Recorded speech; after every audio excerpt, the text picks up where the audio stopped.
I love it. I love it. I love it. Ladies and gentlemen, welcome along to the Thursday night tonight. It is, of course, the Third and Long podcast. My name is Shane Harris.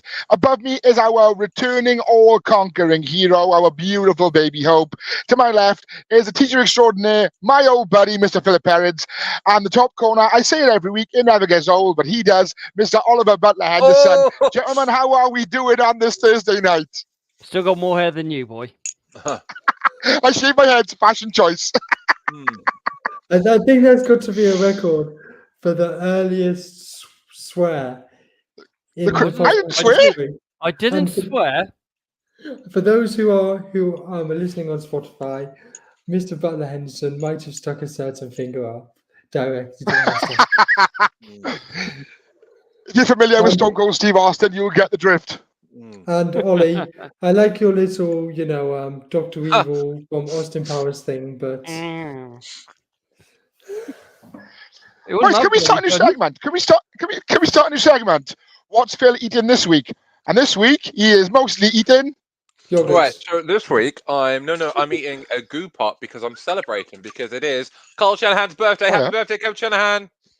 Oh, for God's sake. You said you wouldn't slip that in. No, I didn't. we don't do that. I didn't do that. I didn't do that at all.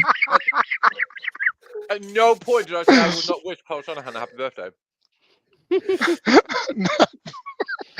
I just couldn't wait to get that out there. So, how have we been since Monday, boys? What's been happening in your lives? Well, Monday night was actually a colossal waste of time. Well, we told you that. Yeah, we laughed like hell about that, Phil. I laughed when Ollie said that Louisiana State University was in California. That's what made me laugh. Even I know that, but you guys know that strong geography was my strong point in school. I literally thought LSU was literally one of those ones where it's on the border. I got my American geography wrong. Okay, I apologise.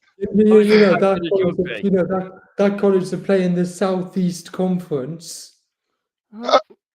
Shut up.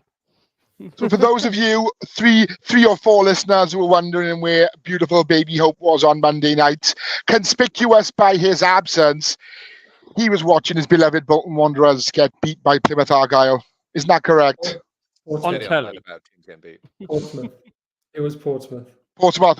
I always do the same. Portsmouth, Plymouth, always do the same. I mean, I can't say anything about round ball football. Yeah, I am. Yeah, I never claimed to be a teacher. I leave the teaching to my old buddy, Mr. Perrins. I mean, this man can't talk about football this week either. That's why I'm not. Yeah. We talked on Monday.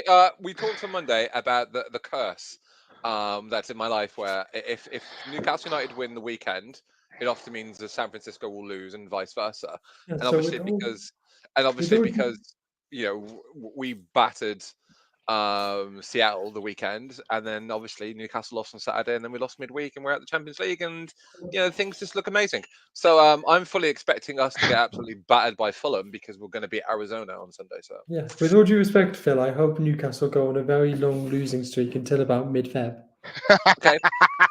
Well, hold on. Baby, fuck you. Fuck your fucking face. That's 25. That's 5 minutes. I just want the Niners to win. That's all I want. Oh, okay. Sorry, I just thought that just seemed quite personal. No, I got it straight away. I got it as soon as he said it. He's very touchy. He's very touchy over his beloved Newcastle. I just want the Niners to win from now until mid-Feb. I think I said to Shano when we were texting between Monday and today is that when probably San Francisco win the Super Bowl, I'm gonna get a 49ers tattoo, and I'm not quite sure yet where it's gonna go. So I'm gonna get an SF at some point, maybe about here. I reckon if they lose, you should get a tattoo of Trent Dilfer on your bum. Why would I do that? Yes. If I'm gonna get a tattoo, signature. Yeah, I'd be more likely to get his signature tattooed onto me somewhere, but that's not going to happen because San Francisco is going to win the Super Bowl. No, you could put it somewhere, but at least you can get the initials on it, I suppose. Anyway, we're going to roll on to Monday's. Monday's football. Oh yes, yeah, it was. Some wow, unexpected results. Yeah. First off, you've got one of the results wrong, so. Shall I take over when you fix that, Mr. BH? Okay, that's fingered sorted it. now. Did I put 8? It's Yeah, more I like it. put 27 instead of 17. Sorry. Yeah. You manage Could- yourself next time.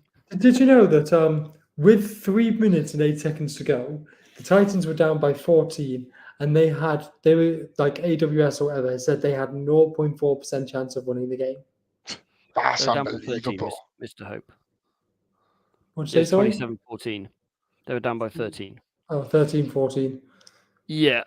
Still an incredible comeback in 3 minutes. But then saying that, a lot can happen in 3 minutes, and that's my quota of sex jokes for the week. Well, I mean, the Obviously, Titans had gifted the Dolphins 2 touchdowns Yeah. with a muffed punt and a very, very bad fumble. Mm. Yeah. And then the Dolphins basically just folded. And then Will Levis do whatever he wanted for 2 minutes. Has Tyreek Hill proven that he is not a good quarterback without, or not a elite quarterback? Is the best phrase to it. Without. What you mean is, you mean Tua, not Tyreek Hill? You mean Tua? Tyreek's not even a quarterback anyway. Yeah. Go away. I'll go one It's step Thursday further. night. I'll go one step further. I'm not throwing this on Tua, but I'm just saying the whole Dolphins offense doesn't work without Tyreek. Yep. Because I know you are slightly biased against Tua, but they've got more than one. They've got Jalen Waddle. They've got Raheem Mostert, who's having the best season he's had since he was playing in the Bay. But Chase Claypool as well. Chase Claypool, like you've got these amazing, Chosen Anderson. like Miami have on their offensive side of the ball. You take Tyreek out of it, and Tyreek is phenomenal. Like he is brilliant. I don't think. I think the offense doesn't run without him because I think he's almost like their safety barrier. It's sometimes in NFL offenses you get a player that they solely rely on. You can look at like Minnesota in the late 90s, early 2000s with Randy Moss, where their whole offense revolved around them. Carolina a couple of years ago, their whole offense revolved around Christian McCaffrey. Like it did nothing. Minnesota in the late 2000s with AP. With Adrian Peterson. Yeah, absolutely. And JJ last year. And yeah, absolutely. Minnesota have a lot of problems, then, doesn't it? Christ, boys, dumping on the Vikings match, or no, I'm just saying. But I think this is more of an organizational problem because they rely almost like on the safety blanket of, well, if our first 3 attempts don't work, yeet it to Tyreek, and that seems to be what Miami have done. Now take Tyreek out of the equation, and they look very, very, very, very average. Yeah, Sorry, I agree. I was going to say, I will take my Ravens tinted glasses off for a second and ask you all a genuine question. After the Dolphins lose into the Titans, and we all know how, for lack of a better term, not good the Titans are, who would you say is the clear front runner for the AFC number 1 seed now? And I'm not just saying that because I've got my own answer. Do you think the Bills, Chiefs, ourselves, the Jags, the Dolphins? What do you think? I'm saying this because I love you, and it's because it's true. Ravens. My boy, thank you. I'm gonna agree. No, it's a genuine question. I'm going to agree with my Niner buddy here. I think the Ravens are not the lock, but I think they're definitely the clear front runners for the AFC number 1 seed. Listeners, did you just hear that? Baby just called me buddy. We're friends. Like he never said it out loud before. I'm not going to deny. I just saw a cow fly past the window, Phil. I know. It's a pig, not a cow. Whatever. Yeah, that's how unbelievable it was. It wasn't a pig, it was a cow. I'm going to agree with my young friend, Rambler, because you are. We are. Phil, you're going to need to change your name. Must be Christmas. You can't be drinking the red cans if you've got your name as Pepsi. I hear you, fam. Give me a sec. The Baltimore are the most consistent team in the AFC. They are scraping wins. They're getting wins. They're getting what it needs to do. Just watch out for Denver. Oh, okay. That's something I didn't see coming. Yes, baby Hope. That is my one worry with Baltimore, is that they've been scraping wins. If that 0.1% goes the other way and they start losing games close, then that could be a problem. I mean, they're personally hate blowing out playoff some football teams. because once you lose, that's it. The season's over. Most definitely. I mean, Baltimore, like, they're getting wins. They're winning regularly. They're playing well. Their defense has less than a few points over the last couple of games. But then again, Dolphins are losing games they shouldn't be losing. Kansas are offensively in the wide receiver position very, very weak. They're probably at the playoffs. Jacksonville are still raw and still probably a season away. Cleveland are without offensively are very poor. It's their defense carrying them. Pittsburgh are a mess. Indianapolis, I'm not going to talk about them. Houston, they've lost three there. Yeah, they've lost their 3 players. Denver are probably the team that are in most form and more likely to be the scary one at the moment, I reckon. I think Denver are going to win the AFC West. They are I mean, they're You getting heard back. it here first, They're ladies and the gentlemen. only one game back. The Chiefs are on the decline, like many teams are at the moment, and Denver seem to have hit a bit of a hot streak. They've got a tough game this week, mind though. Ironically, they both have Patriots. Yeah, well, I mean, Casey. if the Chiefs are gonna win this week, I think we can rest assured that. Yep. Oh, yeah. I think the Patriots' one-game win streak is going to end. What? The streak. The streak, the vaunted streak. There's a naked person running behind me. But yeah, Denver have a tough game, and I didn't put it in the predictions. It is in the predictions, so we'll talk about it later. Yeah. Don't ruin it. So Right. I won't say what I'm going to predict for that. Parents. Bill? I want to just piggyback onto what my Niner buddy has said as well. I think we've gone from at the start of the season where people were talking about how stacked the AFC is in terms of potential contenders. Well, the Bengals have fallen away. The Bills are kind of like in no man's land. The Chiefs are not even remotely as dominant as they have been in previous years. And the Ravens seem to be the best of the bunch. Now, I'm not saying that they're bad teams, but it's a lot more open. And I don't know if it's one of your predicted games, but the one that I'm really going to be hyper focusing, and I actually might ask if I can cover it for our Monday's game, is the Bills-Cowboys game, because I think there's a lot riding on that for both teams to see how good the Cowboys are, but how legit Buffalo, are in terms of going for that, that place in their conference, especially with the Dolphins going to a potentially slippery slope with the Jets. And you mentioned about like Denver.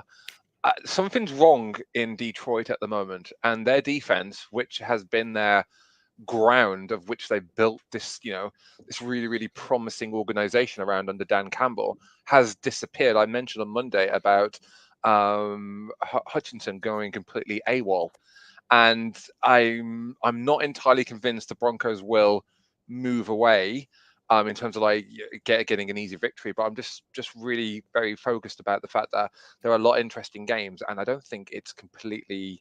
I think if there's one team that could probably go toe-to-toe with Baltimore in the offseason, would probably be Denver, because I think Denver would be the only team that they would be very wary of playing. Who would have said that 16 weeks ago? Oh, no. We've not actually mentioned the Giants and the Packers, so we should probably do that. No, that's the next thing we're going to talk about. Hey! Yeah, definitely. I am looking forward to going to see Tommy DeVito play in New York on New Year's Eve. That is going to be awesome. He he has a Gardner Minshew effect around him. He does. He's the next meme boy, trust me. Except he's actually an okay quarterback. Hey! Oh my God! How can you say that with a straight face? He's undrafted. He was That's nuts, undrafted. I'm pretty sure And he Gardner left was for- undrafted, wasn't he? No, Gardner went in the third. No, he was born with a mustache. Yeah, I mean, what a drive to get him down the field. What a throw to get him down there as well. To get him winning goal. The throw to Wandale Robinson. Yeah, where Yeah, she that managed was- to that tiptoe was in incredible. bound. there was 2 or 3 really, really good throws. The touchdown in the far corner. That was an incredible throw. The one where literally he put it where only the wide receiver can get it, where literally there was about 4 inches between the toes and the out of bounds. He made some really good throws, and he's growing and more confident. I think he threw for 250 yards on Monday. Yeah, I was flicking between the 2 games, so I didn't really get a good watch of either of them because I was flicking between the 2. But I did manage to see all the DeVito throws, and I did manage to see the end of the Dolphins game, because by that point the Packers game had ended, and I was celebrating the Niners clinching the playoffs. Oh God, where's that mute button? I was going to say, before we do really quickly, I can't imagine Danny Dimes asking Tommy DeVito for his starting job back, or he may wake up with a horse head in his bed. I was going to say, and also, his agent's going to literally walk up to Danny Dimes and go, "I'm going to make you an offer he can't refuse." Like, he's He literally. looks like something from The Godfather. I love it. Johnny just 100%. What a guy! Tommy DeVito being that Italian American from New York, I think this should set a precedence of the other 31 teams in the NFL having some form of stereotype representation in their organization. Like, that's full on commit to our. We know the Saints have got one, Philip. We know the Saints got one. Yeah, the Saints, and maybe we need to see some Native Americans in Kansas, and maybe in Washington Arizona as well. Like, yeah, I was going to say Washington. Yeah. Here's the thing. I think Danny Dimes will be starting next year for the New York Giants. Yeah, the Giants. Yeah, it's a shame. It's true. Yeah, and I think this is. I think it will be like a double-edged sword, because there will be teams in the off season that will need a quarterback, whether or not they're first string, second, practice squad. What DeVito has done is created quite a lot of buzz around him. He would be relatively cheap pickup in terms of a contract. Now, in terms of what you could offer the Giants in terms of capital, is entirely up to their own discretion. But I mean, we're seeing to like the end of this, the end of this season, that there are a lot of second and third stringers that we didn't think would do anything. Some have, floundered and burnt out, like Dobbs. The whole thing came and went within 3 weeks. But then DeVito's come along. Like, DeVito's come along, and he seems to be the current it thing at the moment. Now, if he can carry this through, and he's not going to win every single game because the Giants aren't a very good team. But if he can shop himself, Danny Dimes is going to come back and be a starting quarterback. Why? Because the Giants gave him an obscene amount. They gave him an obscene contract. An obscene contract. They can't afford. There is such thing in football where you can't afford not to play the player because you've given him so much money. So they're going to have to stick with him. So whether or not DeVito actually stays, I think, because he's a proper New York lad. He went undrafted, but he had an offer, I think, to go to somewhere in the West, whether or not it was Arizona or Washington. LA and Washington. LA and Washington with the 2 other teams. But because he's such an Italian homeboy, and he still lives with his mom and dad. I mean, he grew up a Giants fan. He decided to stay and kind of like loiter around, the facility to try and get a job. It's worked out well for him. He's literally living his dream. Don't be surprised if this works out, if he gets a film made about him in 20, 30 years' time, like Vince Papale did and Kurt Warner did. This could be a really, really good situation for him, because I think he's going to end up being second string. There's going to be no pressure from him on the organization, because he's relatively cheap. He's undrafted. He wants to be there. If Danny Dimes even falters, boom, you got a second string quarterback that could come in. It's whether or not the organization is going to commit to that, or if you have any changes in the offensive structure there. Phil, moving swiftly on from Vito Corleone. Saquon had a game. Saquon had a game. 20 attempts, 86 yards, and 2 TDs. I think this is a huge win for the Giants over a resurgent Packers team, who, let's not forget, beat the stuffing on Thanksgiving out of the Lions. Yeah. Apart from the massive fumble he had. Hi, Callum. Yeah, we all make mistakes. I want to say something though? Did the NFL make a mistake or miss something by having 2 games on at the same time? Hold on. I don't know why you do it. Yes, I think they did, because they ended up being 2 incredible games with last-second drama in both of them. If one had been a pushover, like some were expecting the Dolphins game to be, No, but the fact that they were two very good, very exciting, I don't want to say high quality because there were some abysmal plays in them both, games, then yes, I think they did. Mr. Parents. Yeah, can I use my media teacher hat here for a second? Go for And it. I Yeah. agree again Yes. with Baby Hope. And one of the things I talk about and teach is when we look at like the TV industry and these lot, especially Clover knows because we went over this last year and we will go over this again in January. Is do you know why the BBC and ITV don't air EastEnders and Coronation Street on against each other at the same time? Do you know why? Competition. Yeah, it is The 100%. same reason Raw and Nitro aired opposite each other for all those years. Yeah, because it splits your audience. Now you have to assume, right, that if you're likely to watch EastEnders, you're also your target audience who you're making that program for are also likely to watch Coronation Street because they're like soaps. So when you put two programs on that have the same demographic, the same target audience, you're splitting them. Now I don't know which TV channels were showing both sets of games, but when you put them on at the exact same time on Both TV, ESPN. they're both on ESPN have- ESPN. So ESPN are splitting their audience across two. So I guess for their instance, that's not the end of the world. But if it was on two different networks, say if one was on ESPN or if one was on Fox or whatever, there we go. Competition. Yeah, Thank you, Clover. Clover's listening to you. It's a good job you don't teach him English, isn't it? That's someone else's job. But yeah, so same with Cuffs. There we go. He does listen. Thank you, Clover. So And then Apparently- Callum's apparently going stuff with, like that. Callum's going with I eat soap. I mean, no one's perfect, Callum. Okay, I mean, at least your breath will taste nice, will smell nice. I should say.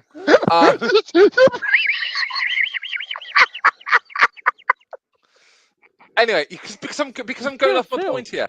Yeah, two really good games. You're encouraging then teams to go backwards and forwards whilst watching it. Again, that's why like even TNT more TNT more so than Sky because they don't have the rights at the moment. But like in the Champions League, they'll often have the English teams not play at the exact same time because you're assuming that if you're tuning into that channel, you're going to want to watch, even if you're a neutral, watch the English teams play. So yesterday, Man City played their game before Newcastle's game. So it literally leads one into another.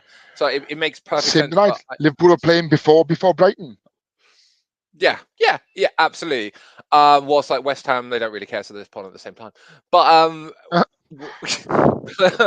well, no, West Ham. Sorry, yes, West Ham. Yeah. Oh no, it's Villa. It's Villa. Yeah, West Ham. Villa That's how played. as we speak. Villa played earlier. Oh, okay, did Villa win? I didn't pay attention because It was I'm, 2-1. I'm not even interested in football at the moment. I'm still hurting.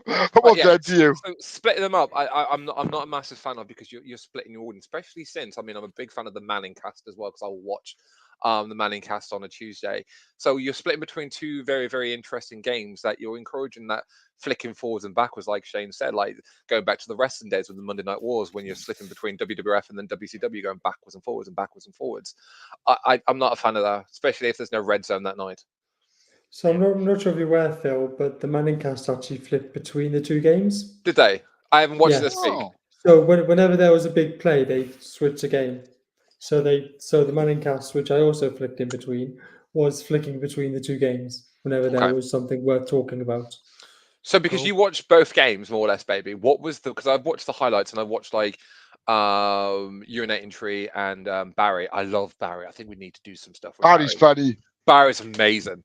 So he was just saying, he was doing his review going backwards and forwards in the game. What was the best game of that Monday night fixture? Because I'm actually quite chuffed that we were greeted to not just one game, but two excellent games with a lot of stuff going into it. I think the better game of the two was the Dolphins and the Titans, but that game lasted longer than the Packers Giants game. So the last 3 minutes or so when the Titans came back, it was all focused on that game. Was the Titans game consistent throughout? Because obviously the Dolphins had like a fat lead, and then the Titans pulled it back into like in the fourth quarter. Well, Was it more like a game that you could literally just tune into like the fourth quarter, or was it like yeah, consistent throughout? because the Dolphins' 2 touchdowns that gave them the fat lead were both early in the fourth quarter and were both due to Titans' mistakes, giving them instant red zone opportunities, which most punched in twice. So the fourth quarter was like where there was like 4 touchdowns. Yeah. So I was mainly watching that game and flicking over to the Packers every now and again because I thought that the Packers would trounce the Giants, which I was wrong. I think everyone thought the Giants and the Titans would lose on Monday night. But what was quite good is if you were watching one game, they had like the score and the time left and who had Yeah. the ball in the other game in the corner. Yeah, I did notice that. So it meant you could track the other game while watching one of them. Very quickly then, take your Niners Oh, hats off. Hold on, quickly. Clover's just come up saying, "Our McDonald's breakfast is near." You can smell the ash Because browns. as Callum said, it is almost January. It is almost January, gents. Nice. It will be fun when we all have our first lessons back together. With McDonald's breakfast. Yes. He's ordering it now as we speak. I'm actually. I'm just going to do it on Deliveroo because I got Deliveroo on my phone. No, Deliveroo won't let you order McDonald's to schools. Whenever you order McDonald's, it comes up saying, "We do not deliver to schools. You're going to have to pick it up on the way." It's funny how Ollie knows that. Right, let's roll on to players and rookies of the week. Shane, would you like to go first with your player, please? Yes, are we doing rookies or players first? Player. I take no pleasure. I take no pleasure in picking this particular gentleman.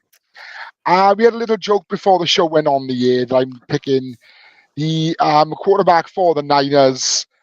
Jeff, no, I am. Running back. Running back. Running both equally as mediocre. Okay, yeah. Christian we McCaffrey. Checked who we picked. I know. I still messed it up. You know what they say? Anything can happen when it's live. They say don't work with children and animals. Jesus Christ, I work with both.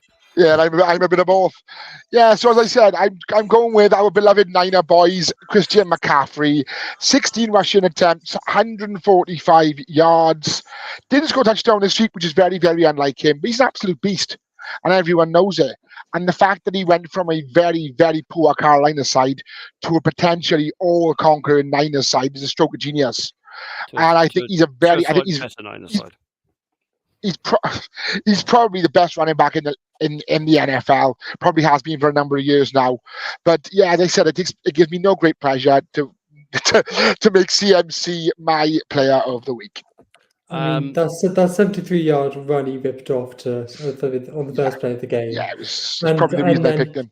He gets asked about it, doesn't say anything good, just said, "I should have scored there." I told you. I said that. I said that to you. Yeah, I agree. He should have just kept on going. If he hadn't cut back inside, he would have scored. Mr. Perrins, you went to the other side of the ball. I did. He was the only highlight of one of the worst games in pro football history, and that's Max Crosby. I've been in awe of him all season. He's an early shout out. I mean, he probably is the definite article in terms of who I think will get Defensive Player of the Year. He single-handedly. Would you say you pipe off Max Crosby? Do you know what?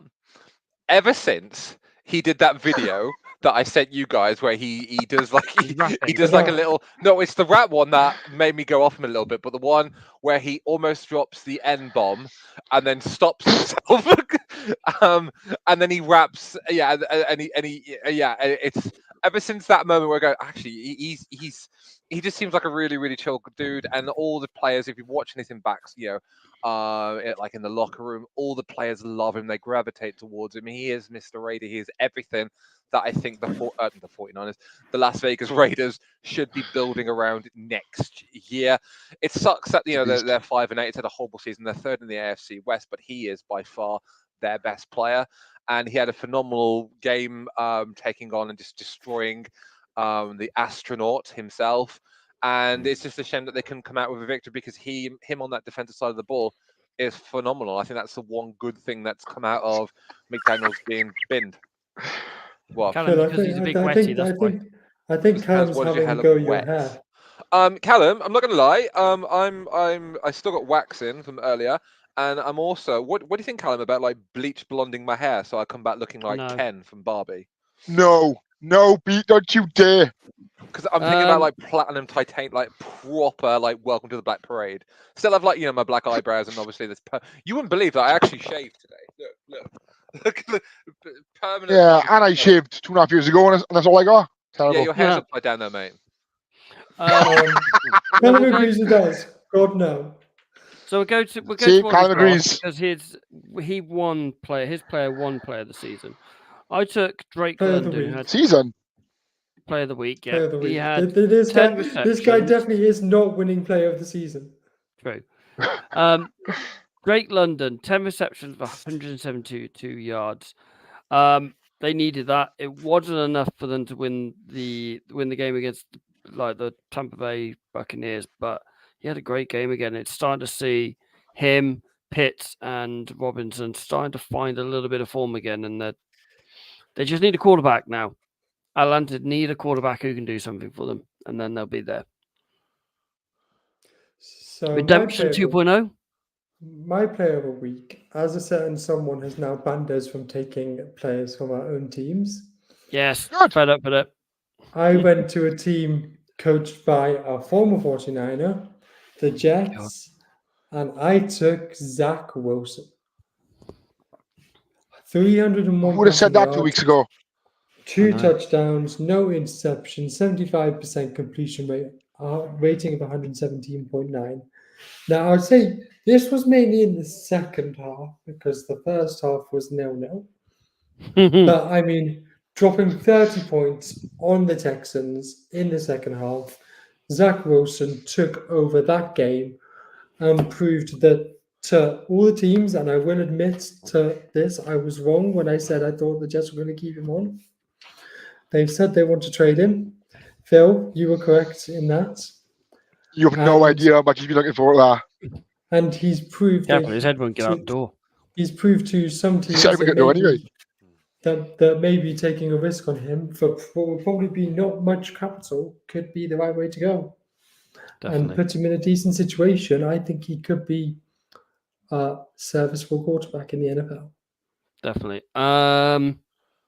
Over to rookies of the week. So it was tied between mine and Mr. Perrin's players. So Ollie, would you like to go first? Of course. So I have taken the running back from the Cleveland Browns? Cincy. Cincinnati Bengals. Bengals. And that is Chase Brown. But funnily enough, it wasn't really his running that caught the eye. It was his receiving.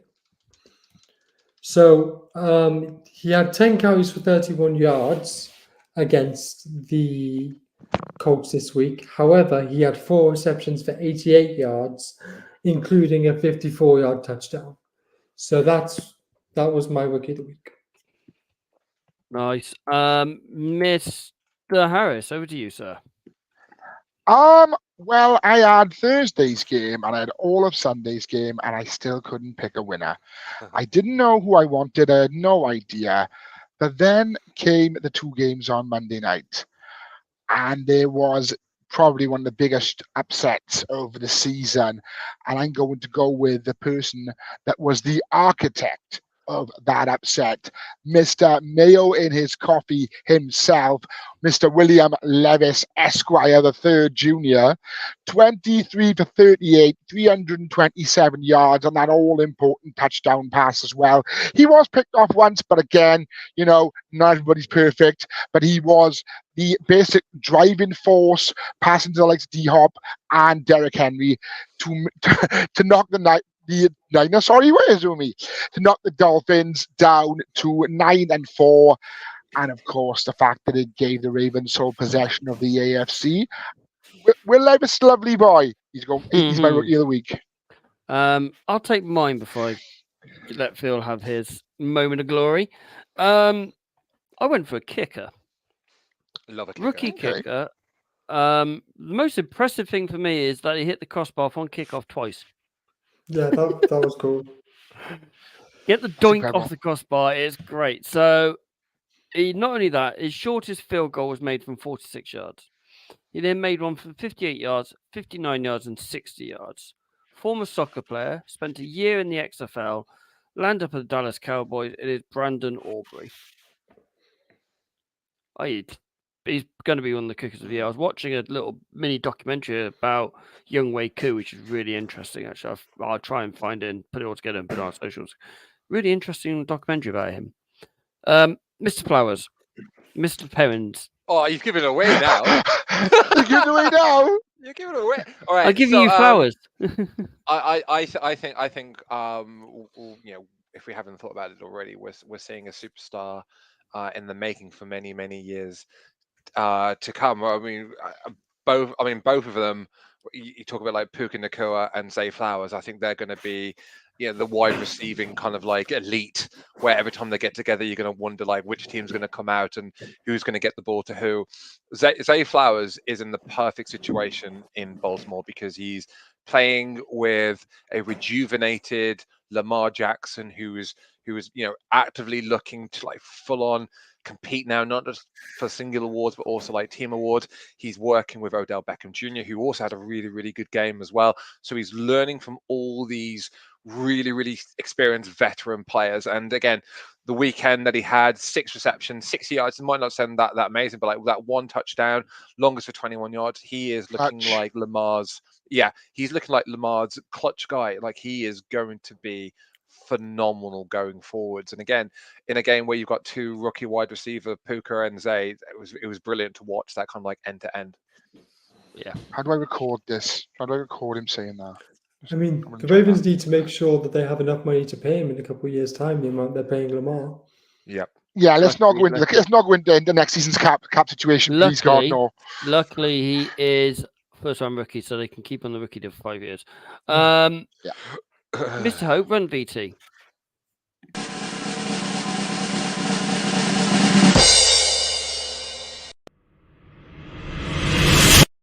A chance. Some of these divisions that are wide open, especially the NFC South. Ritter. Oh my goodness! It's caught. Drake London with a brilliant catch.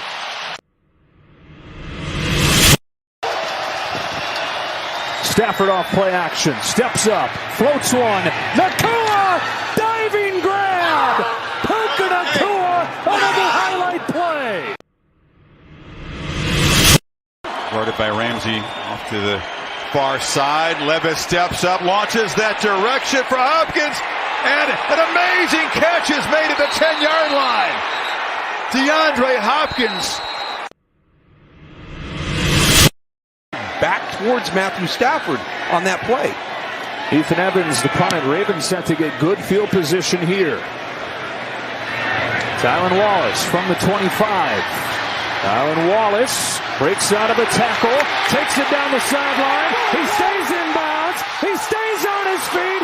He takes it all the way and ends the game. There are no flags.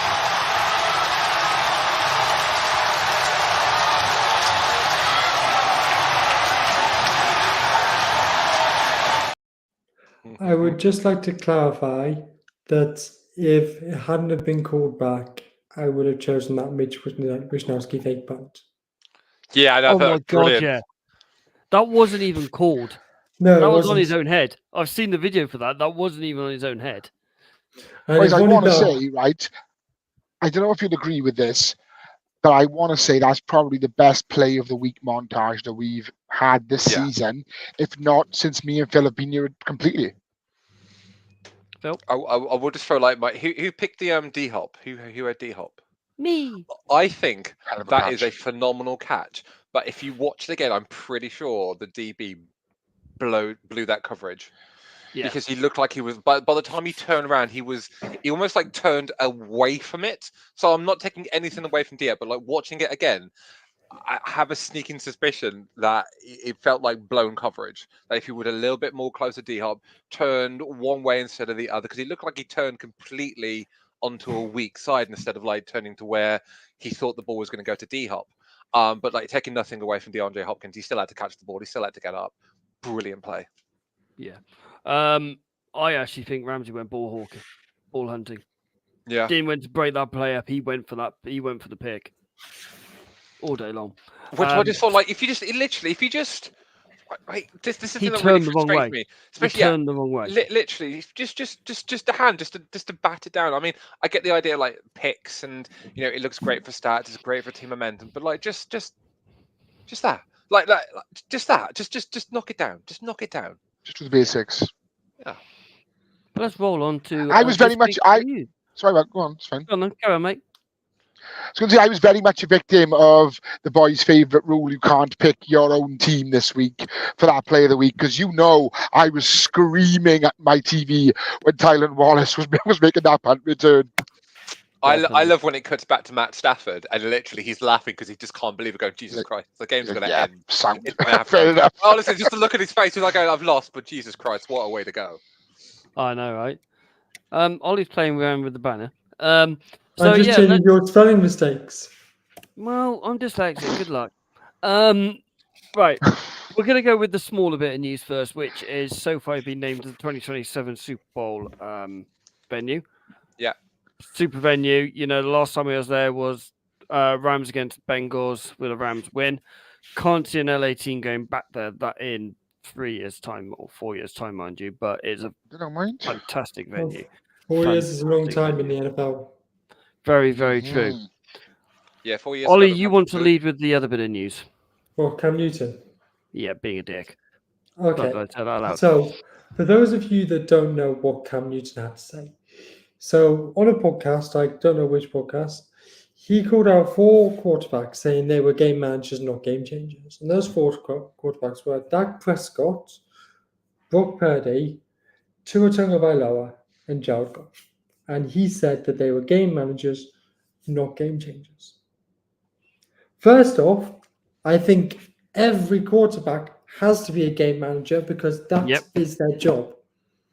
Agreed. If you can be a game changer on top of that, which is probably Mahomes, Burrow, Allen, and maybe Lamar. Rodgers. Maybe. Yeah. But Breeze. The other thing that Cam Newton seemed to insinuate was that he was a game changer, so therefore should be playing instead of them. And I don't disagree with Cam that when he was playing, he was a game changer, but the reason he's not in the league is because he's not a good game manager, which is what the quarterback needs to be. So whether or not Purdy, Prescott, I think Purdy and Prescott are moving towards a game changer category. Whether they're there or not is a different thing. And Tua and Goff are sort of not there yet. Tua, again, is on the way. Goff's, in the past couple of weeks, seems to have reverted back to LA Goff in throwing picks like he's Oprah Winfrey.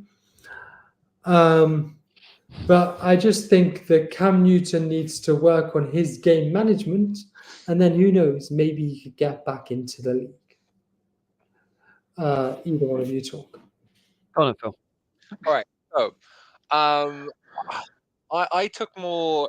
All right. So, look, Cam Newton is a footballing icon. He's a footballing legend.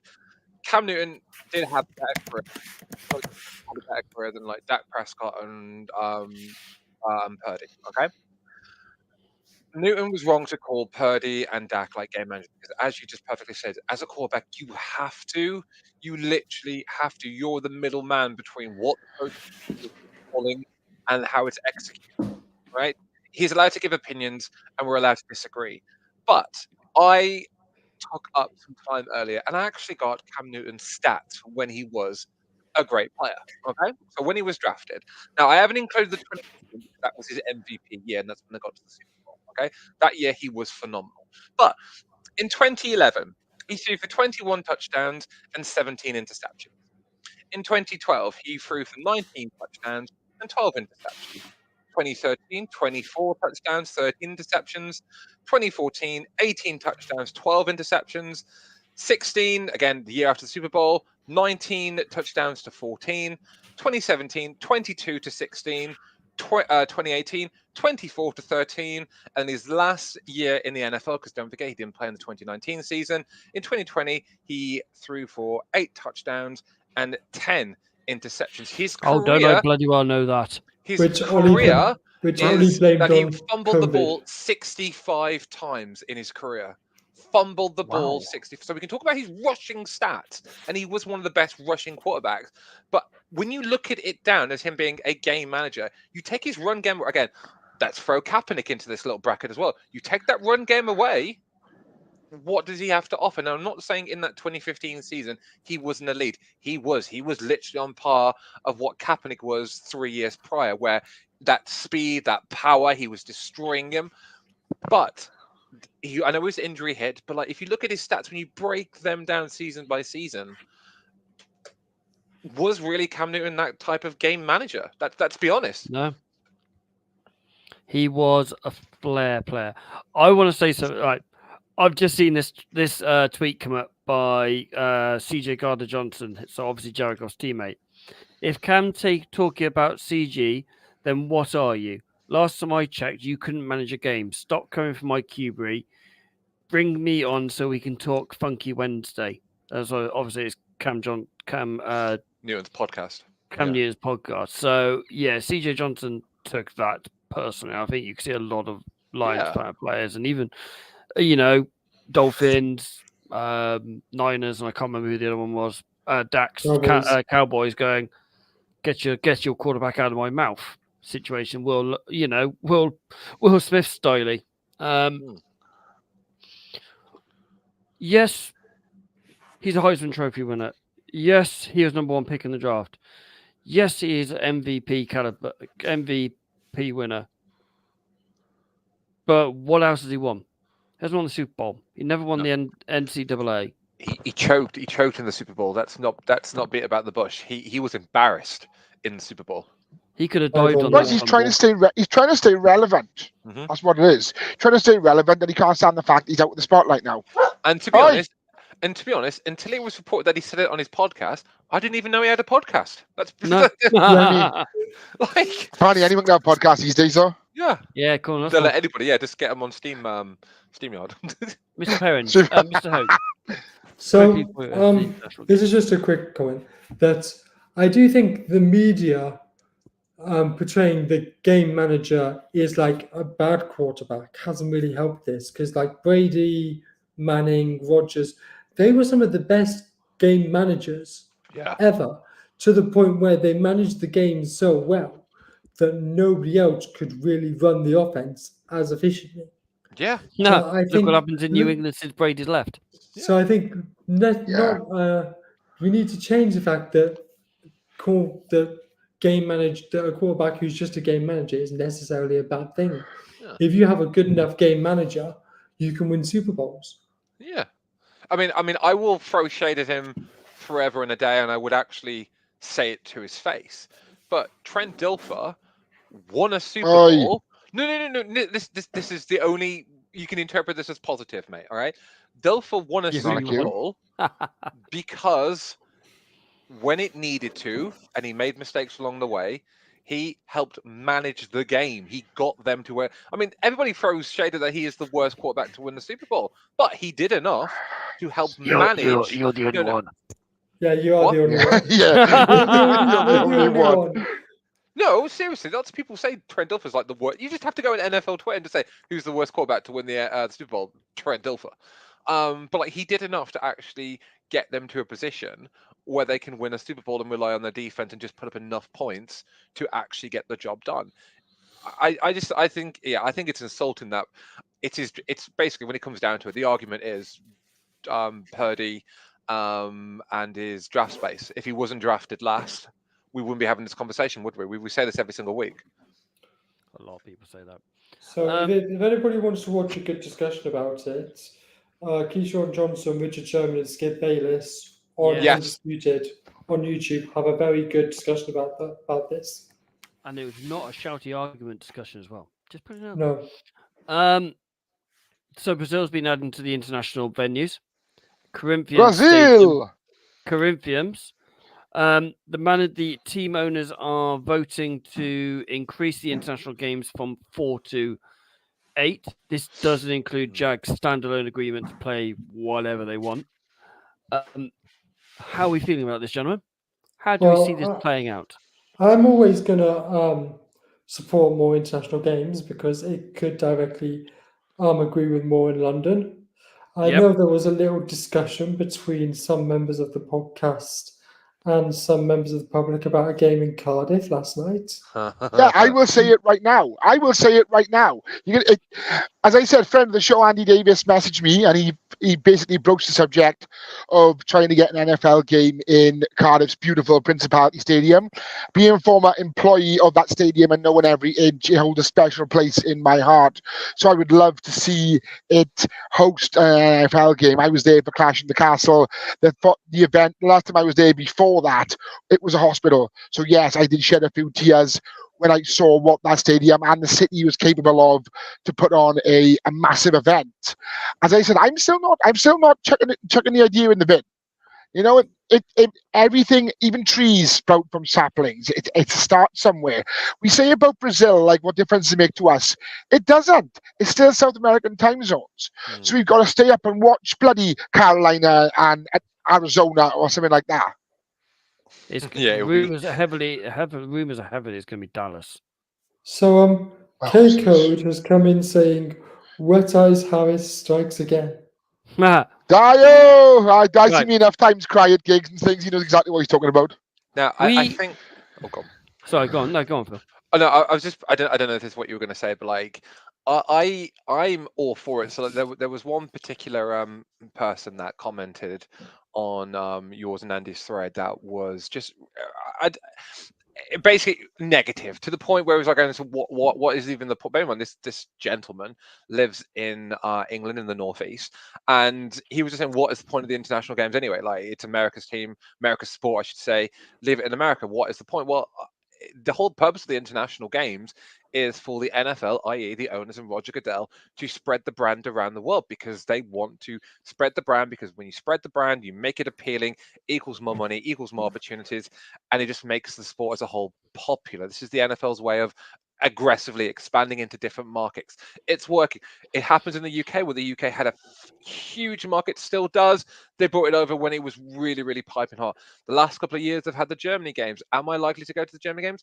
Probably not for the next couple of years, but it's not necessarily made for me, because I go to the it's London awesome games. out there. And it is. I would love to go, but, like, because of my profession, I can't necessarily always go over there, because I can't have time off unless it falls in between, like, a half term. But so obviously, if you're a fan of American football in Brazil, which is a huge market, by the way, millions and millions of people live there, they love their football. Who's to say they don't love American football as well? It's bringing it into the market. I think this is the NFL's more long-term plan of expanding the league, because we're currently at 32 teams. I think this is their way of slowly but surely expanding to 4 extra teams in America, but also potentially 4 teams in Europe. However they work that way, I think there's opportunity for a team in New Mexico, or even in Mexico. There's parts in America that obviously don't, states in America as well, that don't even have their own team. I think this is the slow NFL way of expanding the team from 32 to 40 over a 10 to 12 year span. I generally do. It's ridiculous to not think that isn't the NFL's plan going forwards. Baby. The one thing that surprised me is that they went for Sao Paulo instead of Rio. Because Rio has the biggest stadiums. Rio is like the city in Brazil, in my opinion, in the way London is the city in the UK. So it did surprise me that they decided to go for Sao Paulo for maybe a smaller stadium than going for one of the big stadiums like the Copacabana in Brazil, in Rio. Can we also add in the fact as well that potentially, and again, just because of you just hear things, maybe for security reasons, that's why it's in Sao Paulo. Maybe. It's the reason why the Grand Prix hasn't moved from Sao Paulo to Rio de Janeiro. Yeah, but that's just me speculating. Maybe logistics in terms of where players and teams can stay, in terms of training facilities, in terms of secure locations, where, because don't forget, it's not like bringing a football team over where you bring 11 players, subs, coaches, to a minimum. You're bringing The over. kit bags. You're literally bringing everything over, like teams that have like 53 players, but then also the coaches and the training staff and everyone associated with that. Cheerleaders. You're talking over 100 people that you're bringing over. It might legitimately be down to logistics and security. So I see where you're coming from. Rio being the capital city, but I think it might likely be. Isn't Brasilia the capital? Yes, Brasilia. but like you said, Yeah. Rio having like Yeah. being the biggest city. I think K-Code is spot on here, which is why I Nail put the on the comments up. So what he said is more support, more money, more talent pools, higher quality sport, worldwide adoption is key for any sport to improve on its current standard of competition. And I think he is absolutely spot on with that.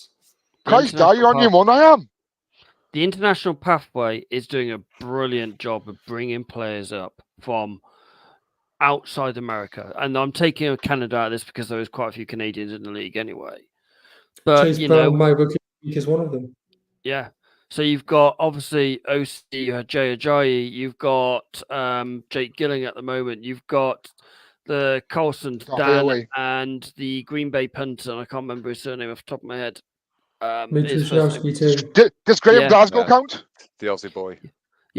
And then you've got the likes of the left tackle from Philadelphia Eagles. I can't remember his name off the top of my head. The ex-rugby league player who's come from New Oh, Zealand. Jordan Mailata. Yeah, him as well. Yeah, So you've got these international players who've gone for the international pathway.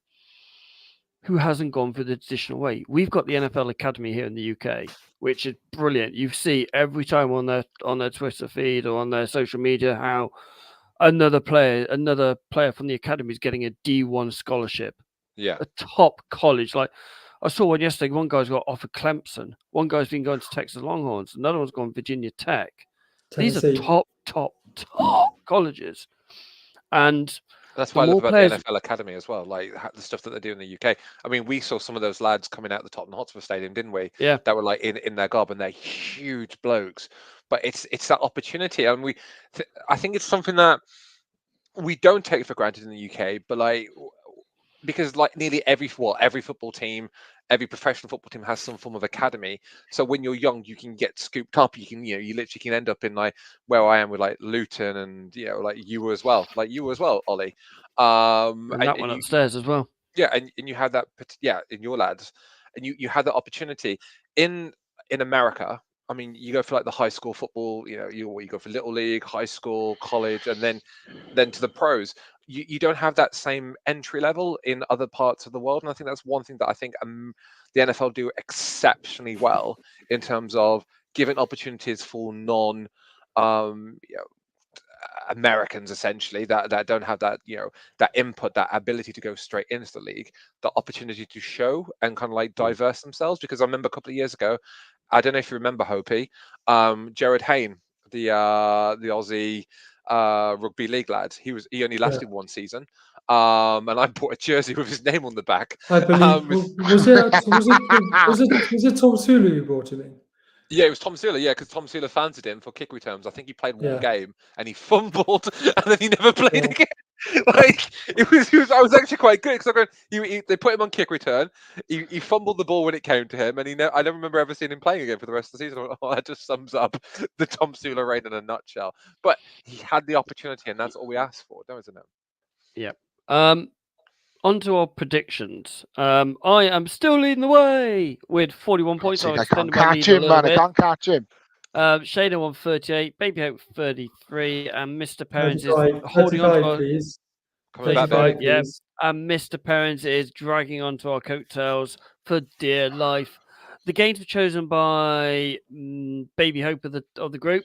Baby Hope. Talk us through your thinkings, young man. So I actually chose 2 Saturday games and 2 Sunday games for this week because I think there's We've got Saturday football this week. Oh yeah. Yes. Friday, Thursday, 3 Friday, games on Thursday. Well, Thursday, Saturday, Thursday Sunday, night. So we Monday. have Friday. I think in England it's Friday, Saturday, Sunday, Monday, Tuesday. 5 days in a row. Oh yeah. But the first game is 2 backup quarterbacks. We have Jake Browning versus the interception machine himself, Nick Mullins, in Cincinnati at Minnesota. Picnic. So, Oh. do you want me to talk through all four, or do you want to do one at a time? Let's do one at a time. Let's do one at a time because we can have a good Yeah. roundabout Yeah. discussion. Okay. As I'm Now, leading, I was will... gone, but whatever. I'll behave. It's Tell me As you I'm want to leading- tell. If they, As if I'm they want leading- to, if they want to on Spotify, they can listen to it on 1.2 speed. That's what I do. I speak as quick enough as it is. That's what I do for all podcasts on Spotify. I listen at 1.2 speed. I don't. Have Oh, you? I don't. Oh, wow. I love the long form. I'm going to go for Cincinnati on this one. Jake Browning is the new, he's the new coming. Are we going to have another situation like you said, of Nick Foles, or are we going to have another Tom Brady where they've taken over the starting job and kicked the guy who's been paid onto the bench? Don't think it's going to happen. I don't think Joe Burrow is getting kicked to the bench anytime soon. But I do like the fact he gave him his booth for his family. I love that. However, I do agree with you. I don't think I think I've had enough doses of Pick Nick as a Niner fan, and I don't think I could ever put my faith in him ever. So I've got to go Cincinnati, and I think Jake Browning is balling at the moment. Yep. Mr. Harris. Boys, how the mighty have fallen. Josh Dobbs is now third string quarterback for the Vikings. I mean, the hype train came off the tracks pretty quick. I've got to go with my OG podcast buddies up there. I've got to go with Cincy, as you said. Nobody expected anything of Jake Browning. But I mean, if you put a good quarterback in that offense with T. Higgins, Jamar Chase, Joe Mixon, you're looking at a very dangerous team. I'm going with the Bengals. Mr. Perrin. Yeah, I'm the exact same. I actually think I think the way that we can continue on in Cincinnati, I don't know whether or not it's just enough 49er blood, baby, but I love a quarterback controversy where you have these two quarterbacks, and I mean it's not like it is in New York where Danny Dimes isn't particularly good and massively overrated and massively overpaid, and you got like this Tommy DeVito coming along.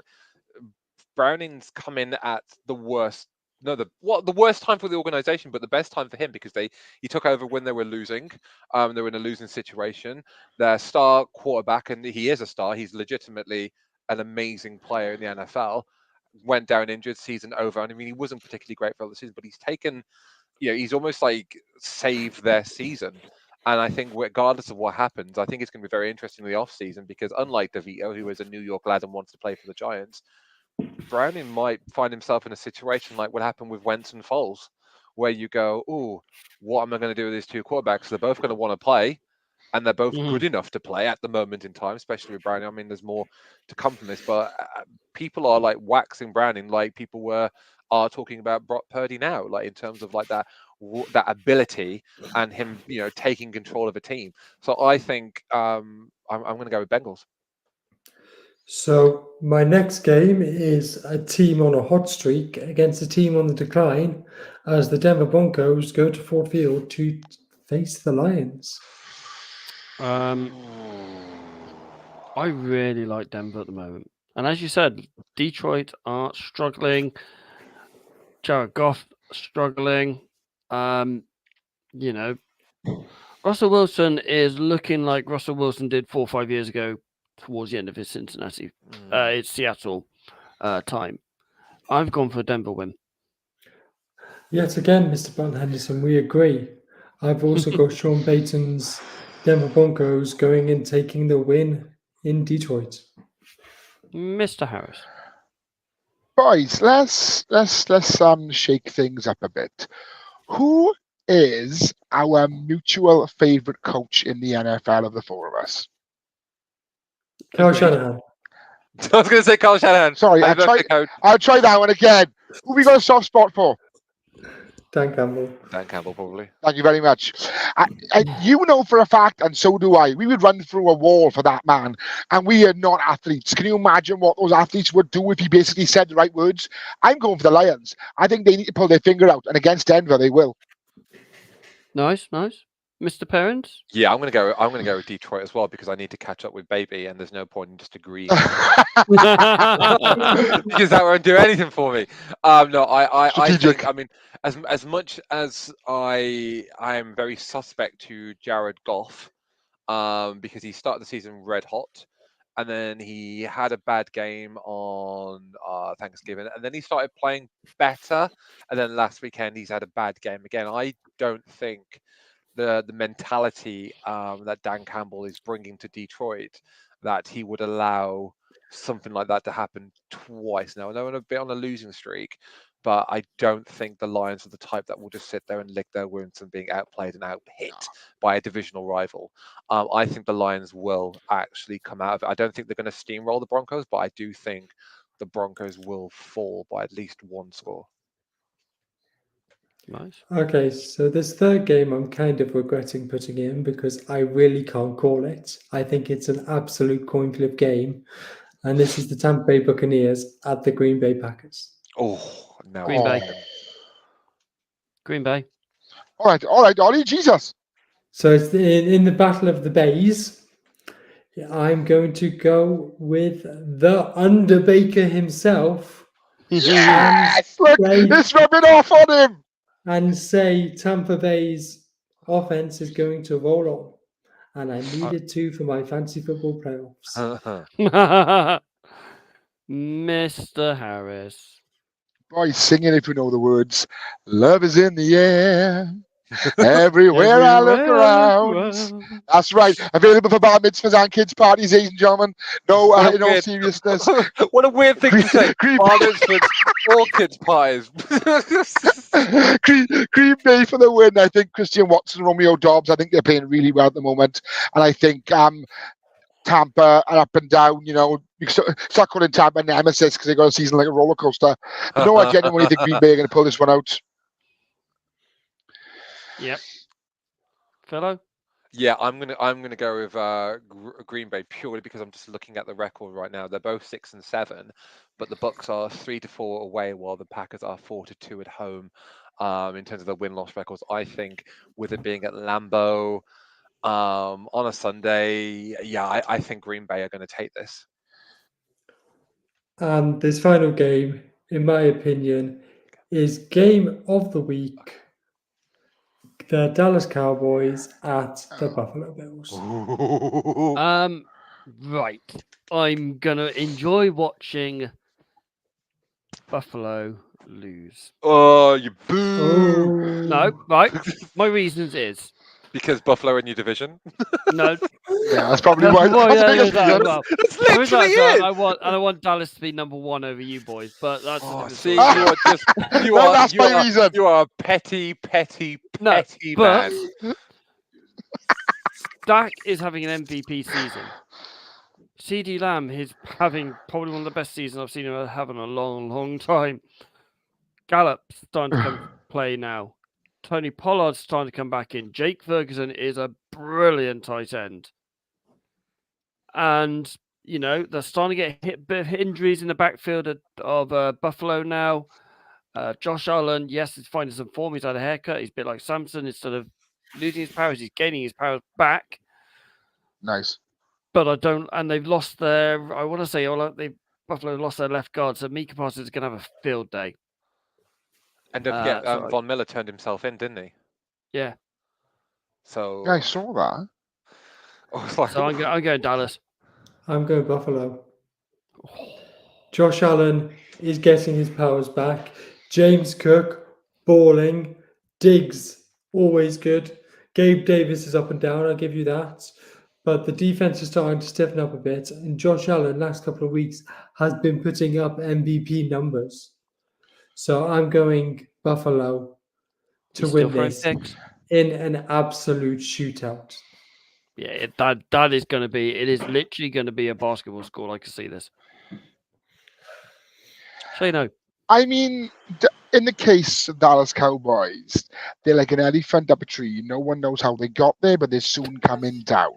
So I'm going to have to go with the Bills, as much as I would love to see Dallas be the number one seed in the NFC and Dak take MVP away from that Brock Purdy kid. Why are you so mean? Why are you so horrible? Like, so, all right, because you pipe the Niners off, and if you weren't so biased, we wouldn't say anything. Oh, okay, then fine. And you'd be allowed to pick your players. Is it my turn? Yeah. Oh, well, I'll tell you more. I'm going to go for Buffalo. Why is that, Phil? Oh, it's because they are in the same conference as the Patriots. Oh, and Josh Allen is a 49er fan. So naturally, I'm going to be really biased towards the Bills. Oh my God! Can you bottle up and sell that sarcasm? We'd be rich. Yeah. Is he a Niners fan? There's a picture of him and his family wearing 49ers jerseys from the early 2000s. I didn't know that. I didn't know that. He's a 49er fan. Yeah. So because I want the New England Patriots to suck and I don't want Dallas to win, and I really like Josh Allen because he's a 49er, I'm going to go with Buffalo Bills by that logic. Hey, I actually gave some substance to my answer. I just gave substance to mine. He just sounded bitter. No, to be fair, I don't think anybody does bitterness or gloatfulness as good as me. Like I can do both sides of the emotion really well. That's very true. I've just seen some breaking news come out from Rap. Josh Jacobs is out for tonight. Oh well, that just makes the game even worse. Speaking of tonight, it's already Eastern Stick versus Aiden O'Connell. However, Eastern Stick show. Did you look at? I don't know if you've seen like on the interwebs the rumors is that Mark Davis is very, very interested in bringing back Gruden if he can settle or drop his lawsuit with the NFL, and the NFL would allow it to happen as well if he's willing to drop his lawsuit. That's interesting.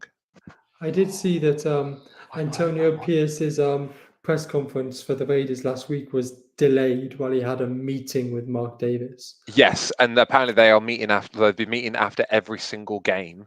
And again, if you saw the press conference, he did not look happy after. I think he's been told that he will not have the job going forwards. Because why would you? I mean, yeah. There's lots of problems in that organization, and I think he is a good part of that organization, but he is not head coach material. Like he's not. Just while we're talking about people who aren't head coach material, it is actually a year today since that historic comeback from the Minnesota Vikings against the Jeff Saturday-led Indianapolis Colts. Oh my God! Bonkers. I remember that. Oh God! That was a year ago today. So if you're saying about Gruden coming back to the Raiders, if you're saying about Gruden coming back to the Raiders, I think that might happen because I can imagine them being a bit more of a relaxed franchise compared to Washington. Do you know what I mean? The thing is as well, yeah, he has it's a culture, a bit of a difference in culture. Yeah, I mean, the thing is, he's been head coach twice before. He has a really good relationship with the organization as well as the Davis family. He had a really good relationship with Al Davis, and he was a really good relationship with Mark Davis. He was given like an insane contract initially. I think he was like a 10-year contract. Correct me if I'm wrong. When and obscene, I think it was the longest contract. I think he was at one point the highest paid coach in the NFL as well, because he came out like his TV gig to go back to the Raiders. And they were going in the right direction, like under Gruden. And I know even with him currently suing the NFL, it was Mark Davis that was paying the legal fees for that. I think I mentioned it on the show a couple of while ago.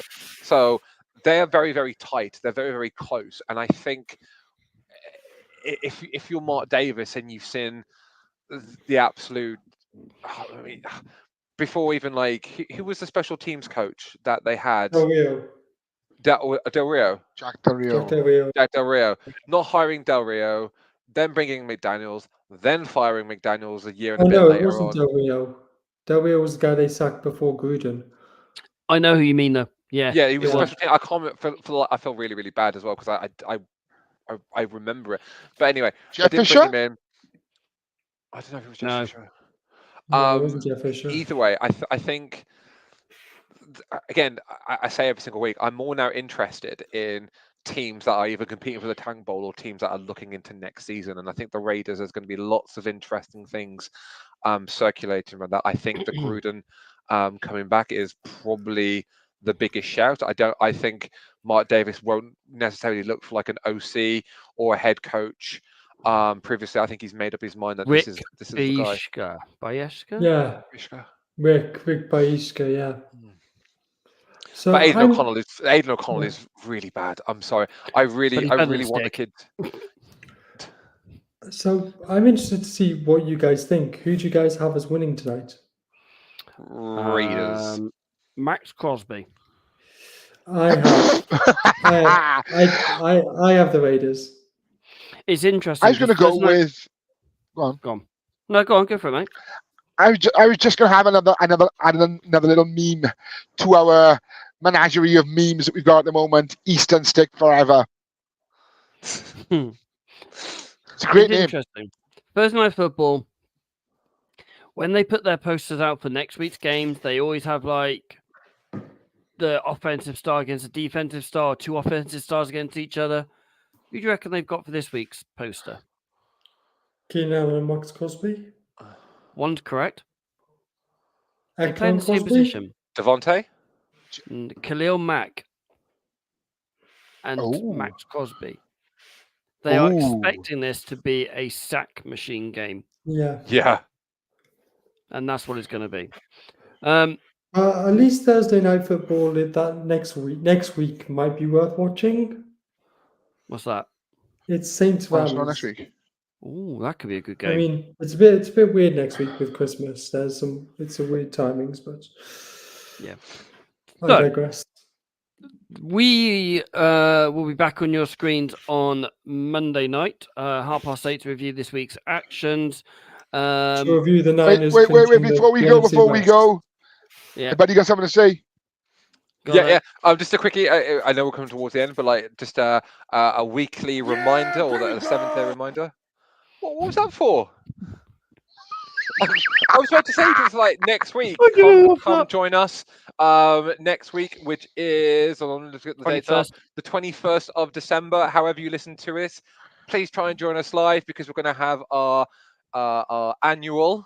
Starting from this year, Plonkcast. Annual. Nice. We're gonna open up our Secret Santa gifts. We're gonna be a little bit festive. We're gonna have like a few drinks, a few brewskis. We're gonna have a great time. Come and join us. Come and ask us any questions as well as any NFL or any kind of questions that you want to Hell, ask you know us what? about. Personal questions. To ask me personal Come questions. and do it. I'm 6'3". I'm 33 years Oh, old. did I know it? So Did I know it? And he's Phil- also Phil's- 6.3 centimeters. Those students who are Around. watching, let rip next week. Yeah. Oh, yeah. Please, what you might say that. Don't but flag it might away be- like they it never might- go. It might end up being like the Wicker Man, where they just all like wax lyrical about me, like, oh my god, Mr. Parrott, you're amazing. I know. Thank you. Most Christ. definitely. Yeah. Okay. We will be back on your screens on Monday for our usual review show on Monday night, 8:30 live, Facebook, YouTube, Twitter, wherever you find your streaming devices. This will be live on Spotify or wherever you get your podcast tomorrow at 8:30. Until then, ladies and gentlemen, good night and stay safe.